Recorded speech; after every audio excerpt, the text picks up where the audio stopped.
And then, meron akong ano dito, talbos ng kamote. Ayan siya. Para mas healthy. Kunyari, damit ko na isang basket. Tapos, hari ko. Good morning, everyone! Welcome back to another vlog! And today, sobrang lakas ng ulan, guys. Uwi sana ako ngayon, pero paano na yan? Uwi sana ako ngayon, pero tingnan ko pa kasi sobrang lakas ng ulan. Actually, yung harap ng bahay namin, malapit na din pumasok yung tubig ng baha. Ay, so tingnan ko kung yung daan, passable ba sila kasi daw sa San Fernando, binabahan na daw kahapon, tas wala silang pasok ngayon. So, magpa-breakfast muna tayo. Bago tayo mag-work, I have tokwa, scrambled egg. Ito yung aking coffee. And then, may mga suklay dito. Office table. Ayan. And then, meron akong dito, talbos ng kamote. Ayan siya. Para mas healthy, kunyari. Pero, nilagyan ko yan ng konting patis, tsaka vinegar na may sili para may konting lasa naman. Kakain na naman daw, guys. Katapos ko palang kumain, kakain na naman. We got, munggo? Kilawin? Hey guys! So, time check. It's already 12:04. Time to pack na. Na-dry naman na yung mga sampay po natin. We have 2 towels there. And then, ito, na-dry na din itong blanket ko na to. So, iuwi ko lang yan. Kasi yan yung gustong-gusto ko na pinang mablanket sa travel ko. So, andun yung mga pants ko. And then, yung mga uniforms ko dito sa taas. So, fold ko na lang sila and then, magpre-prepare na tayo na uuwi later.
Alright guys, so I'm ready to go na pero wala pa sila lola ko. I only packed na luggage pala.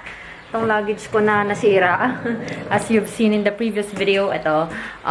Napack ko na siya and yung backpack ko over there, naayos ko na rin yung bed. Ganyan na siyang iiwan ko. Tinanggal ko na yung nilagay ko na bedsheet and all that para hindi masyadong maalikabok. Pagdating namin next month, I will be here again. Probably October 13, that will be sure. Kasi birthday ni lolo ko ng October 13. So, I will go now. Sabi ko, hindi ko pa napapack yung dala-dala ko na guys. Na yung tinatawanan nila lolo ko. Ano nang tawag doon? Ice box. Kasi nga yung mga meat na iuwi ko. Tas wala pa sila lolo at lolo ko. Pumunta pa silang I don't know. It's for the church activity na may ginagawa pa sila. So, sila na lang yung nagpunta. Tapos nag-prepare ako kanina. I'm ready to go but they are not yet here. Tapos, hindi ko alam kung ano yung mga ibibigay nila na mga meat. Kasi ayokong kalkalin yung freezer nila. Pero yung mga luto na ulam, madali lang naman na yan i-shoot mamaya dun sa, dun sa lagayan. So, that will be it.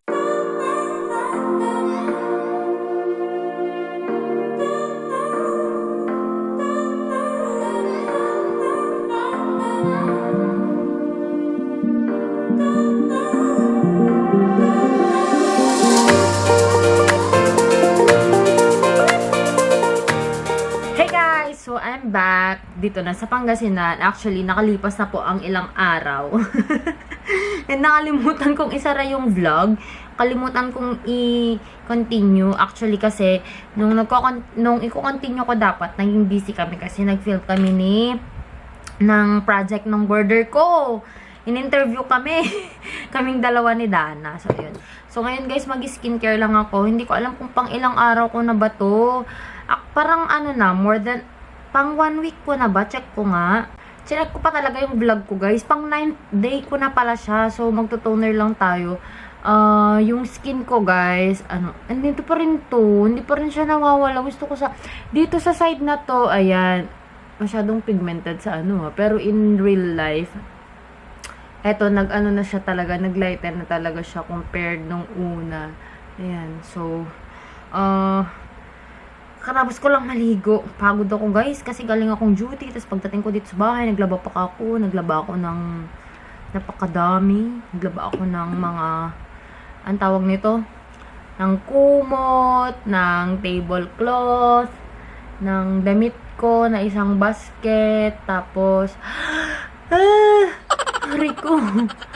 At saka, yung mga basahan namin, nilabahan ko. Nagmap ako dyan sa porch. Inayos ko yung higaan ng mga aso. Madami akong ginawa guys. Tapos, nagpahinga lang ako. Tapos, nagising ako. Nakaidlip pala ako. Ang konti nang nalagay ko. Medyo masakit siya. Kasi tinagalan ko yung kanina, natagalan ko yung sabon. Actually guys, hindi ko talaga tinatagalan yung sabon. Kasi nga diba sabi ko sa inyo, tatakot ako baka ma-burn yung skin ko. Kasi nga prone talaga yung skin ko na ma-burn. Pero may sting siya. Kaya siguro mga 1 minute ko lang pinag-stay sa mukha ko lang din yun. Or more than a minute. Mga ganun lang. Alam nyo pa guys, nanonood ako ng mga review, mga ganyan, mga experiences ng mga nakagamit na nito. Ang sabi nila, for the first 1 to 2 weeks daw, nag-red daw yung mukha nila, tapos nangitim, ganyan. Pero normal lang naman daw yun. Tapos ako, sabi ko kanina sa hospital, Lai, sabi ko kay dun sa ka-work ko, Lai, check mo nga yung face ko, namumula ba or nangitim ba ako? Kasi sinabi nga rin yun ni, nung isa, ni Jane, yung nakagamit na nito na, nung after daw talaga na namula yung mukha niya, tsaka nangitim, dun na daw talaga, parang gumanda daw talaga yung skin na niya. Sabi ko, may mali ba sa ginagawa ko? Kasi, ba't hindi namumula, hindi nangitim? Or because talaga siguro, pag daytime kasi guys talaga, sobrang madami talaga akong maglagay ng day cream. Yun, kasi, ayoko ma-burn. Kasi SPF 60 yun yung nila, yung day cream nila. Ayoko ma-burn, kaya ayun. Ito pala yung sinasabi. Ngayon ko guys na feel na itong night cream 1 is medyo na siya, mahapdi na siya sa mukha ko. Dahil siguro pinatagal ko yung sabon. My gosh. Grabe guys, ang bango ng buhok ko. Kasi nga, diba, kung matagal na kayo dito sa channel ko, prone talaga ako sa dandruff. Kaya nag-change na naman ako ng, ang tawag nito, ng conditioner ko. Tsaka ubos ko na rin yung fresh na milk conditioner. Ayun, salamat po pala sa mga nanood ng review ko na yun. Wala, nabuhol. Ang ginawa ko dito sa hair ko. Nabuhol ko siya. Ayan guys, yung ginamit ko ngayon is ito, yung cream silk. Kung nakita nyo na yung mga yung mga grocery haul ko, yung trinay kong bumili nito. This is the cream silk na triple keratin rescue. Ayan, ganyan. Yan. With ultimate straight for rebelliously frizzy hair. Rebelliously. Ay, pag nag-rebelde na yung buhok mo. Ayan, try mo yan. Ang bango. My gosh. Ang bango. Tas guys, kasi pag ako naliligo ako, kaya sobrang tagal ko talaga maligo eh. Pag naliligo ako, yung hair ko, nag-conditioner na ako. Hindi ko yan hinahayaan yung hair ko lang na nandyan lang yung conditioner na open lang. Inaano ko siya, ginaganon ko siya. Tapos nilalagay ko yung shower cap para may konting may konting hot oil effect. Para may heat.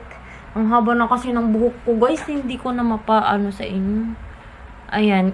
Bala ko na magpa-trim kasi yung dulo niya, nagda-dry na siya. Gusto ko kasi sa tita ni Mac na magte-trim sa akin kasi yung trim niya, hindi yung ikakat niya talaga yung hair mo.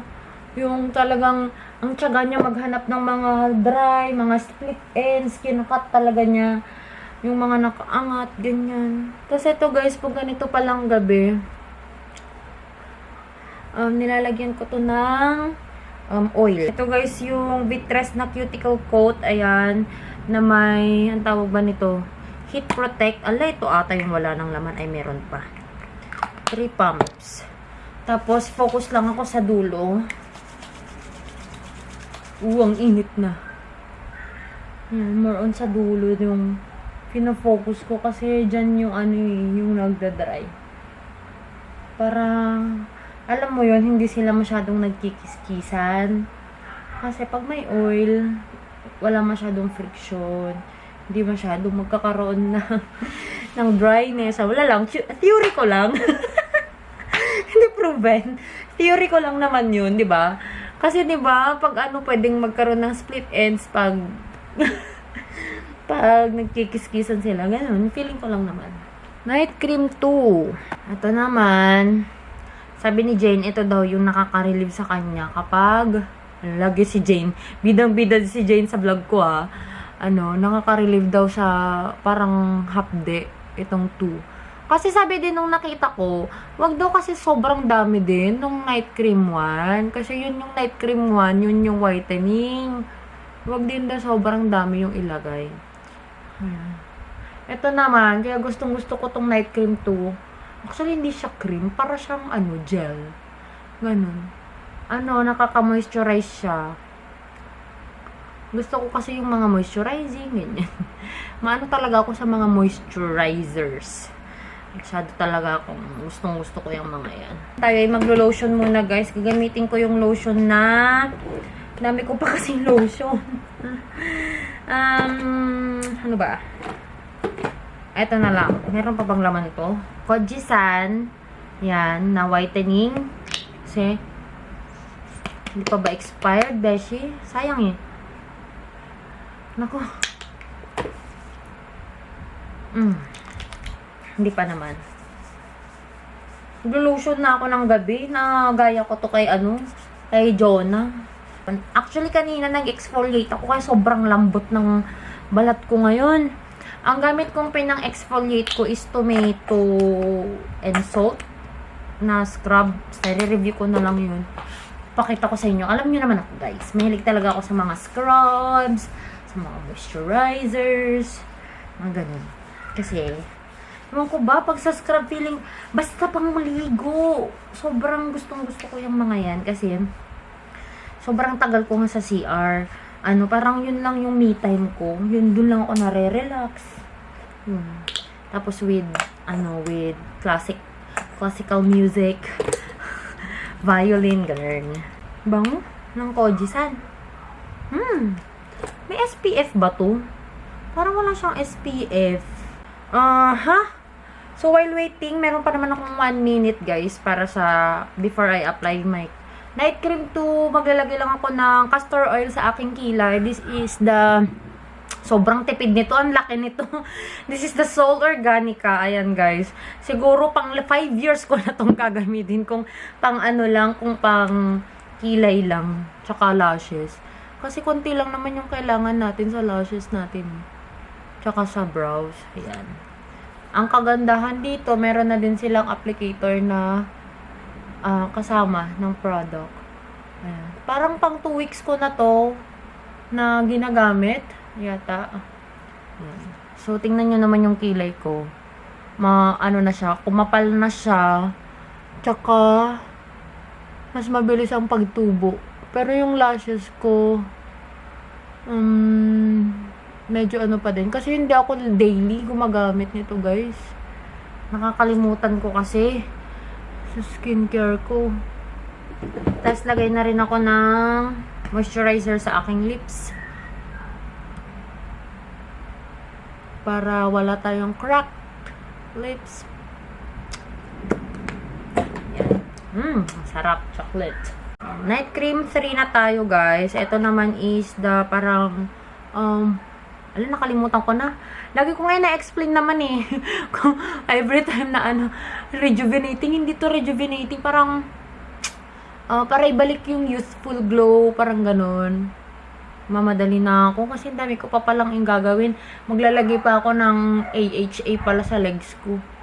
May AHA pa pala ako dyan kasi nung yung na-review ko noon, 1 bottle lang pala yung naubos ko na. So, AHA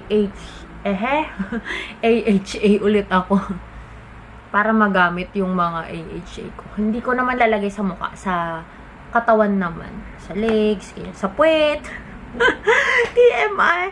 Guys, kasi talaga ko, sa mga singit-singit, sa legs, ganyan, AHA, tsaka lotion talaga. Yan yung mga gusto kong nila. Kasi nga, para walang friction. Kasi kapag may friction, may dryness, may pangingitim. Now you know. Lagyan natin ng AHA. Hindi ko na nasama sa lotion ko. Dati kasi ito nasasama ko sa lotion ko eh. Hi, Antananing! Say hi to the vlog! Hi everyone! Hey everyone! What? I'm drawing a rainbow.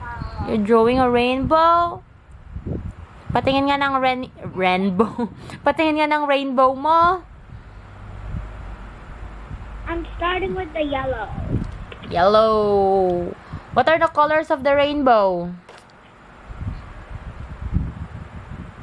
Okay, let me get them out. Yellow, purple, blue, green, orange, red. No, it's different. It's red, orange, yellow, green, blue, indigo. You forgot the indigo. And then violet. Why do kids say that violet is purple? Violet is different from purple. Ah, We cannot see your face. Can you please stand up a little bit? okay. More. Whoa. Whoa, you're a big girl now. Say hi to your lolo. Say it.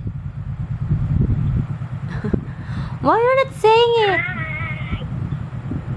Bye. Bye everyone. That is it for the vlog, guys. Ayan, wala na talagang internet. Nawala na si Antaraning. And yung face ko, that's the face now after the third, ano na siya, parang glowing talaga siya. Pero hindi naman siya oily. Parang wala nga akong nafe-feel eh. Medyo tacky lang siya konti. Konting-konti lang na tacky siya. Pero yung parang oily na feeling wala. And yung nilagay ko lang is the Butaderm. Yun lang talaga, guys. And yeah, I hope you enjoyed watching this video and I hope you learned something today. And if you haven't subscribed to this channel yet, please do subscribe and like this video. And if you haven't followed me yet on my Instagram and on my Facebook, the name is Joy of Mia, and I'll talk to you guys on my next one. Bye! Mwah!